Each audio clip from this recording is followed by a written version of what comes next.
Hello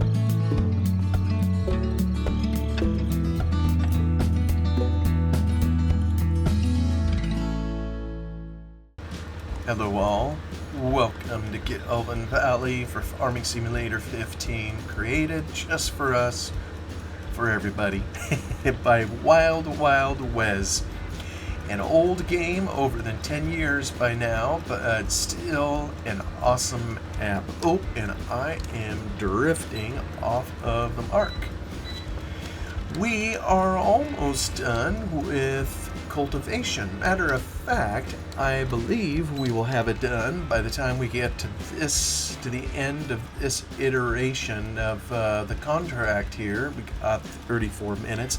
Got just a moment. I can peek and look in here.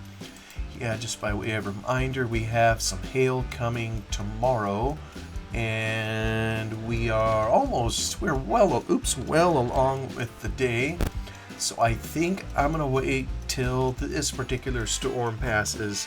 I do have a mod that will cause damage if there is hail, so I think the timing is right. I'm going to believe the forecasters and just hang off here just a little bit. Let me see here. Oh yes, we still have tons of crop to sell. The barley price is slowly coming up. Canola I'm still waiting to come up. So we will still try to be patient. But what I really wanted to see was the map. Do I have... No, sir, I don't. The last little bit of crop is here. And you know, it's interesting. Why is this field so spotted? And so is field number 2. Can everybody see that on there? I can't zoom into there, but I see these little marks all over the place. Yeah, that's a little curious as to what's causing that. But anyway, it's as if I'm not able to cultivate it all out. Suffice it to say, I have a little bit left. Field 47, and then we are done. So I'm not seeing down here that I have any crop left over, so that's a little curious as to why that would be showing. Yeah, I'm really kind of clueless on that one. I could see there being a difference maybe for showing the streaks on fertilization, but I don't think this particular version showed... I don't think I can show fertilized. Nope, it's either growing, ready to harvest, or that kind of thing, or withered. Huh. Well, I don't know what it is, but as long as I can come in here and still plant, that's going to be the main thing I'm after, ultimately. Yeah, I'm not seeing where there's little bits of crop left over, so yeah, I don't know what that is. But yeah, especially when I'm doing nothing different from, what I've been doing. Hello? There we go. Nothing different from what I've done in all the other fields, that is. So yeah, it'll bear watching. Anyway, last episode, the topic on the table, if you will, was visiting about this place that our family is working on together and trying to turn a briar patch into a home, if you will. So I know I've been visiting about a few things that we're doing. It's actually, I know I've mentioned we have the new home on there now, the double wide, where my son and his fiance or his wife will be living once they're married.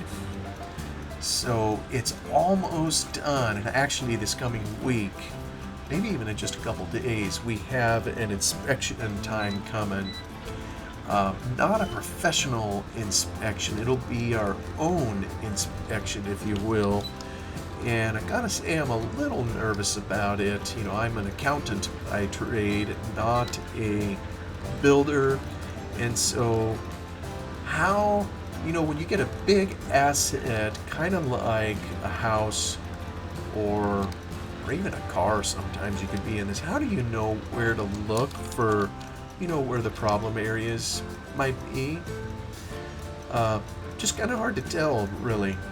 You know what? I think I could send it home from here. It's going to charge me a little bit for... I think I'm going to... Oops! I don't want to put any more fuel in it. I'm going to just... Let me get out. I'll just assume the good fellas at the dealership are going to come pick it up in the field because they are just such fine, upstanding folks. Okay, this one. Return vehicle. Yeah, I gotta charge $100 to wash it. Okay, then I want to return this, and it's gonna wash that too. Alright, gone. Do my fields still look splotched? Boy, that is just really curious.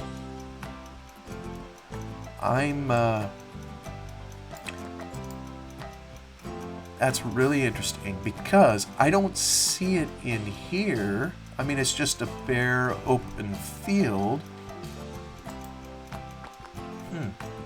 Nor do I see it anywhere else. And to my knowledge, we haven't changed anything substantively between, when we were doing. Matter of fact, we finished this field, we did this one, we finished one, and we started on two, all in the same episode as I recall. Then last episode we finished two, came on to 47. So yeah, that kind of bugs me a little bit. I don't know if it's just a little bug here, but hey, we got the job done. The whole farm has been worked, it's been fertilized. We are ready to plant as soon as we are ready to. I think what I'm gonna do now is I'm gonna head to my orchard, and it's probably high time to pick some fruit. I believe I left the trailer out there, so get my beacon going,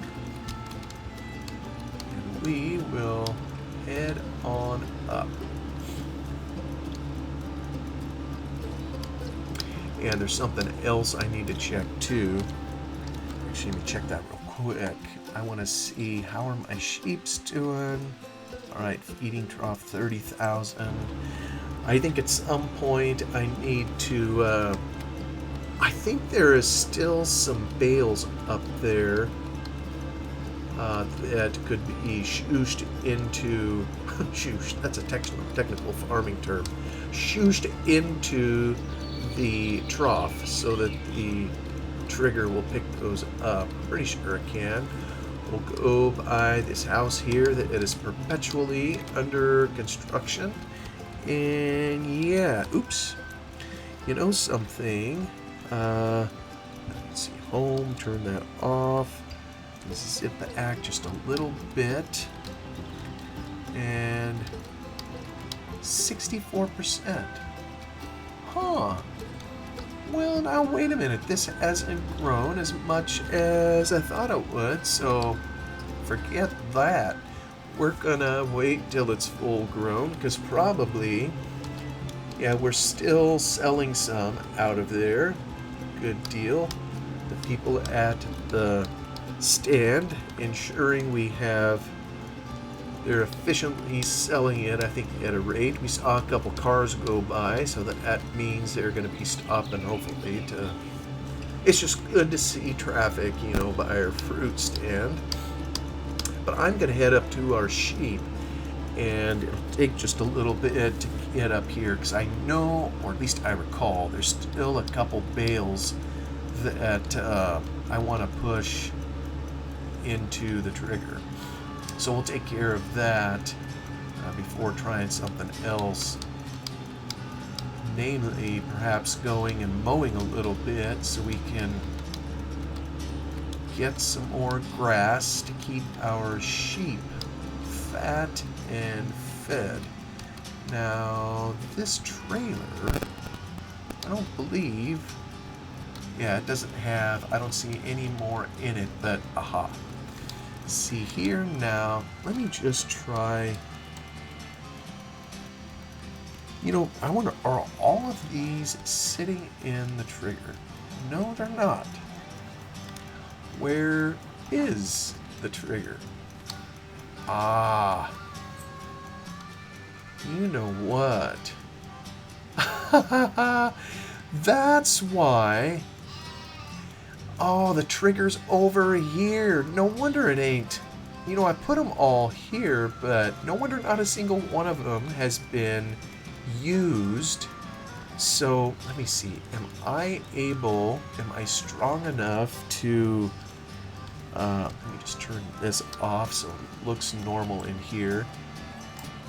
Hey, I can, okay, cool. Whoa. Oh, sorry, sheep. All right, let me get in here. I believe I can. Let me see if I can keep.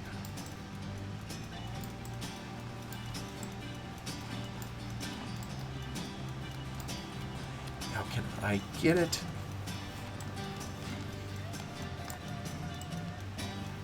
Yeah, you know what? It isn't going to let me kick it over to the other side. You know, we wouldn't have the ability... Spread bale. No.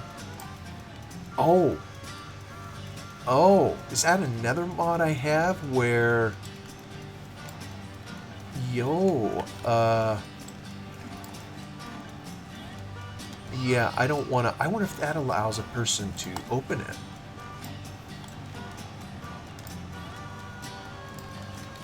Come on, get out of this little gully. Alright, now get in over here. Stop, please. Oh, dang it. Ah! It comes down the hill over here. Oh, shoot. If only it had stayed on the end. Alright, let me try... Oops, try this again.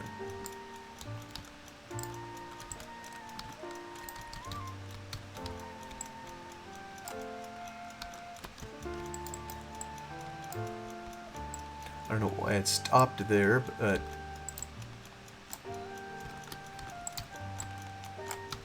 Ah! I gotta back up now. There, that's nice. Get this sucker on the end.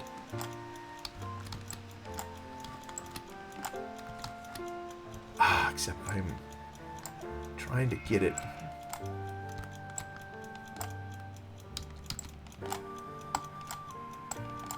Come on, baby, get up there. Come on, get in the trigger. Surely you're in the trigger. Ah. Isn't this the trigger? Well, now let me step up. It's hard to tell when you're inside. Yes, it's inside the trigger. Now, I thought for sure... Alright, I'm going to leave that sucker there. Oh, shoot. I thought I had a mod in here that would allow for bales to be put in there. I think it's called the bale feed mod. But maybe there is something that that's interfering with it. Oh, I don't know why that happened. Anyways, well, I don't know. I've goofed off with it enough here. Maybe what I need to do, at least those... I don't think I have a mod in here that will rot them, so...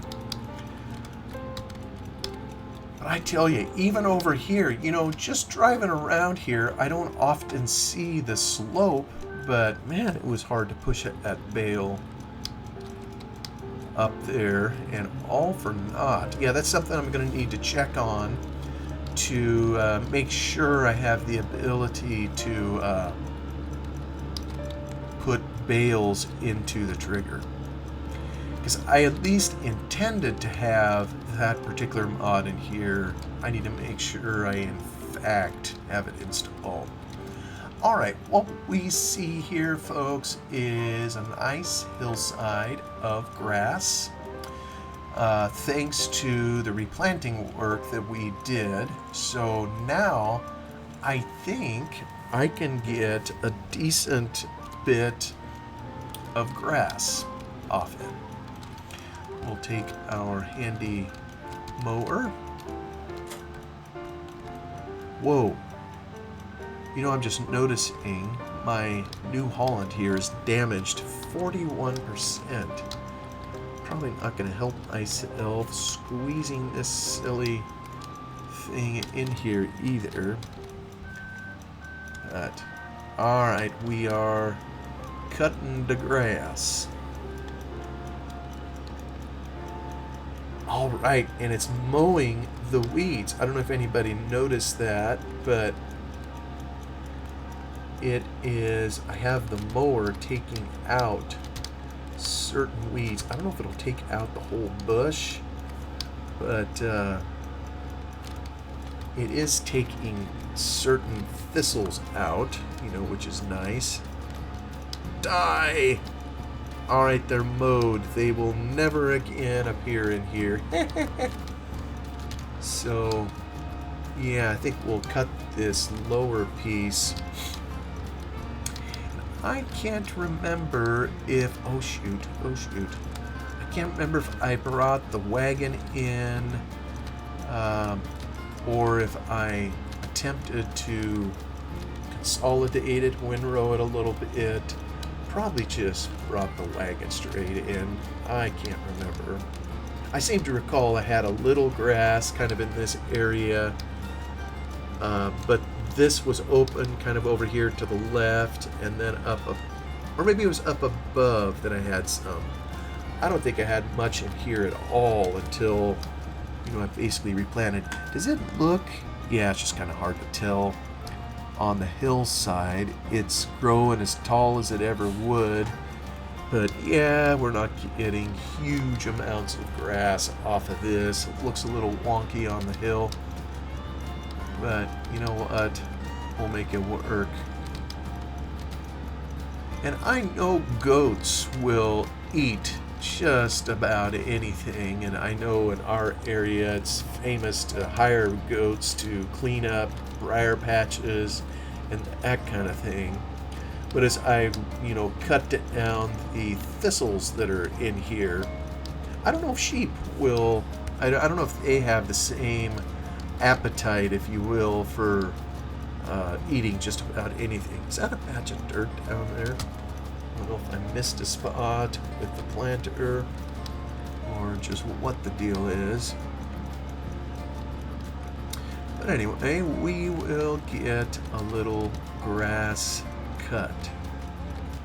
Kind of like having this long neck on this here mower so I can turn it around in some tight places and get the job done. But anyway, at this house, we are just inches away from having a final inspection. The flooring is in. I know it's got some problems though. It'll probably be too late. By the time this episode goes, it'll be a week or two from now, I think, with where I'm at on my recording. So, but I'd be curious, you know, I don't know if there's any builder types that listen to this who would have counsel on for something like a mobile home, you know, one you would bring in on a trailer, you know, what the deal breakers would be. You know, it's been installed here on site, and I went online and I was looking kind of for a checklist, you know, to see if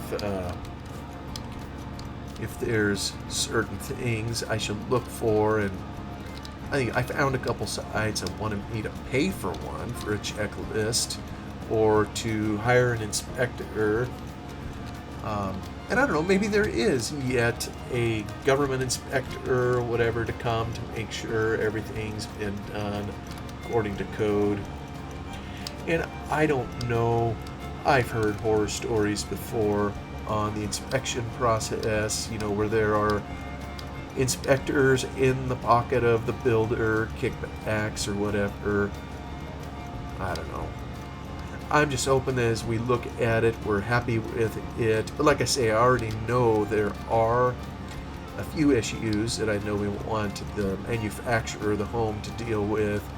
For example, one of the things is in the cabinetry inside the kitchen. The drawers are terribly stiff, and some of them don't even open. And here, I'll confess to something. I'll tell on my wife. She was in there, and she wanted to show me just how, stiff the drawers were. And she asked me to come over there while simultaneously pulling on a drawer. And it didn't take much force at all. She wasn't pulling super hard on it, but the face of the drawer came off in her hand.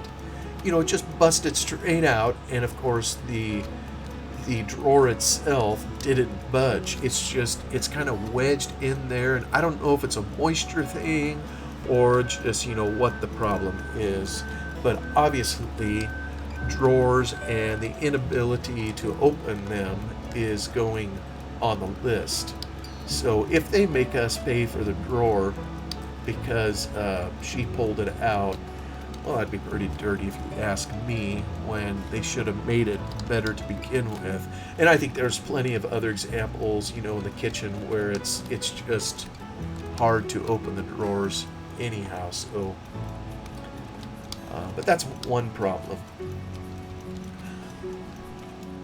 But one area I know I wanted to visit about too, which we're also kind of wrestling with. We knew it was a problem, and I may have mentioned it before. Knew it was a problem, when we got the place.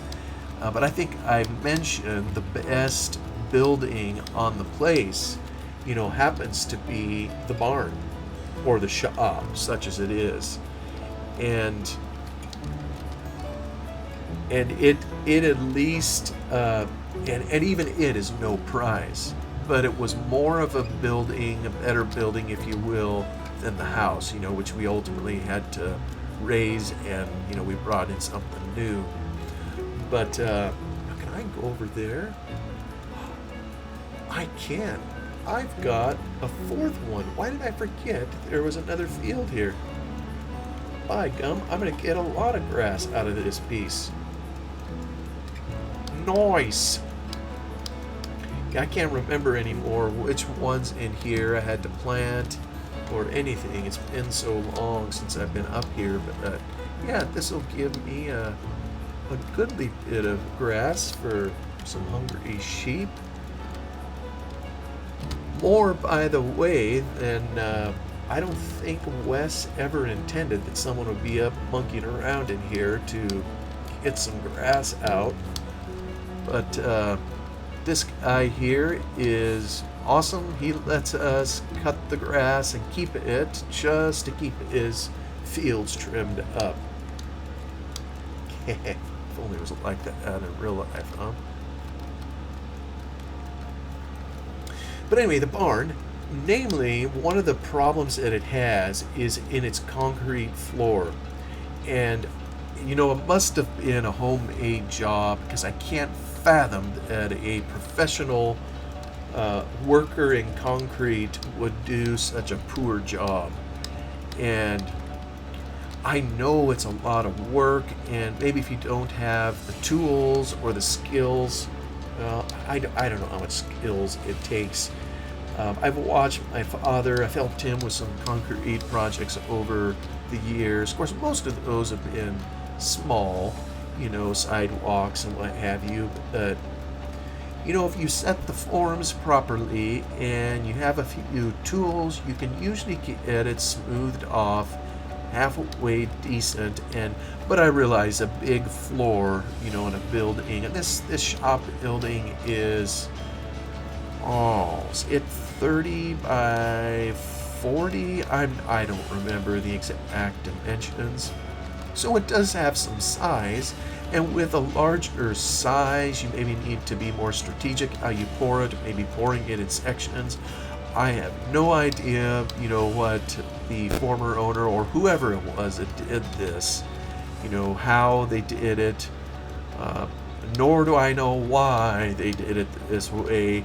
My sons have said repeatedly it looks like they screeded the concrete, screed being, smoothing the top, if you will, screeded it with a dead cat. And yeah, it's pretty rough. You go to one end of the barn in particular, I mean, the concrete is just wavy, and there's a section where there's just hardly any rhyme or reason. It's almost like they poured it in place and didn't bother smoothing it at all and just left it to dry and just hope for the best. I really don't know. I'm really disappointed, that I have to redo it because I mean it's all real money, and every cent, that goes into it is just, yeah, it's just starts making your eyes bulge with how much, setting up or maintaining a place can be. And we, on the house, of course, we took out the old one. There's going to be a lot of thistles coming out in this batch too. So we took out the house, but we were going to try to salvage, keep the barn, and here we're right above where the sheep place is. But even that, it almost is hardly worth it. It's just, I don't think I've ever been up in here before. Maybe I planted it. Yeah, I just don't remember what all I did up here. It's been too long. So that's definitely one issue we have to deal with, and my son bought a truck here recently from a concrete contractor, and he was impressed at how good the truck was. You never know when you get a used vehicle just what you're getting yourself into. And we have had some bad luck, but this here, the gentleman, sold the truck for a very reasonable price. I wouldn't say cheap, but reasonable. And he made a representation, the things were in good working order, and we took it to a mechanic, and they found the same thing. So, when you find someone who you find out what their word is worth, and this fella here, has demonstrated, that maybe he can keep his word. And so, anyway, it was just kind of some of those kinds of things. And I know every one of us is going to have those kinds of experiences as we work our life, just finding, and especially, and this is why, used car salesmen always get, the bad reputation that they do when they're just trying to sell it. They don't care what the problems are. Caveat emptor, buyer beware. That's on you. But, when you find someone honest, I don't know how it is for you, but those are the kinds of people I want to take my business to, who are going to, if there's an issue, they're going to tell me straight up. And I'm willing to pay more for those kind of people. It's because it isn't always easy to find those kind of people. So anyway, my son and I, we were figuring we'd give him a shot at working the concrete for us. So we need to get it cleaned up and have him out of there. He gave us a bid. It's actually a little bit lower even than a bid we got from someone else, and I think probably what we're going to end up doing is he not only will he do the concrete, he's going to do the demolition of the old floor, and we'll have him do that part, take it out. We'll haul it away in my father's truck to a place, I think, where that'll recycle the concrete or whatever. So we'll take care of that part, which is easy, and then he'll put in a new floor for us. And yeah, we'll see how it goes. Taking a little bit of chance on it. We don't know him thoroughly, but if he was willing to be honest selling a truck, to a complete stranger, and hopefully that demonstrates, just what kind of business person he is, and maybe we will have found a really good contractor and someone that we can recommend even to others. Always good to find those kinds of people. Yeah, that reminds me, uh, my son, my youngest son, is in high school. He has a friend who's um, I guess, a mechanic. He already has, as a kid, mind you, I mean, just very entrepreneurially driven, already has his own mechanic shop. I think I need, oh, shoot. I think I need to take this at a different, is there a fence over? Yes, sir, there is. Alright, I think I need to drive up the hill, then back down the hill. You know what? I should have dragged that trailer over here because I got to go back and get it. But he already has his own mechanic shop. He already knows what it takes to attract customers, try to do good work. And because he's a kid, and when I say kid, he's probably now 18, but he's already been doing this several years. He had a customer here, I don't know how recent. Oh, come on, get through the door.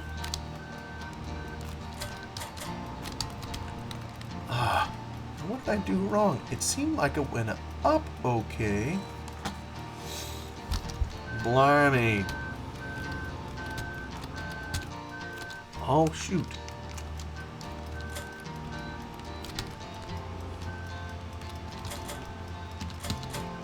There we go. How much damage did I do to this silly thing?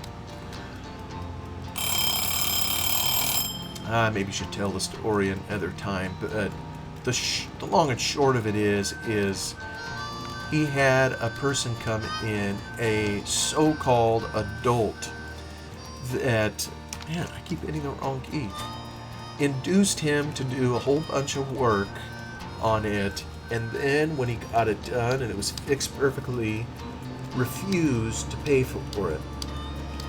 And hearing my son relate this story, well, first off, I realized that there's always two sides to the story. So I do allow for that. But I just felt so much disappointment hearing, that someone basically took advantage of a hardworking kid and screwed him over in business.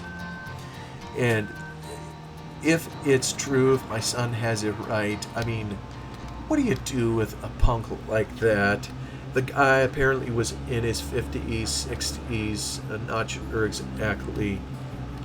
But the kid, because the kid doesn't know certain niceties of contract law, maybe didn't have everything signed on a piece of paper, because of that, some blowhard jerk can come in and take advantage of him.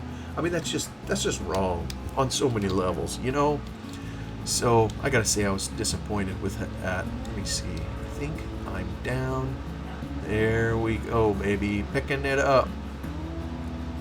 So, anyways, the bell has rung. So I think I am gonna pick up this at another time. So thank you so much for coming along to give this a watch and a listen. I will see you on the next one. Goodbye for now.